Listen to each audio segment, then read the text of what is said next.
Nakadiretso so nasabing sasakyan kang sa nasabing biktima. Pero duman mga kababayan sa sunod na harong igwa dumaning CCTV. Baad pa lamang ang CCTV ito malinaw ang resolusyon tanganing mahiling asin ma-identify masusod ang nasabing riding in tandem. At ang riding in tandem mo yan mga matatalino.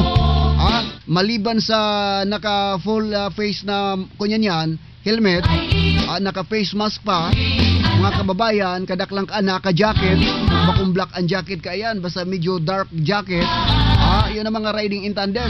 Ang mga motor ka yan, kung daining plate number, bakong tamang plate number ang ikakahang.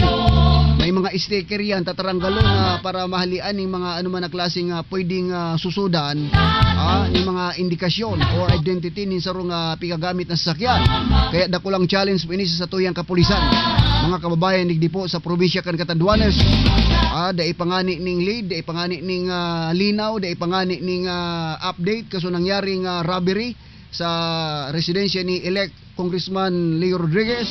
Mga kababayan ngonya na naman, riding in tandem, mga kababayan na kung saan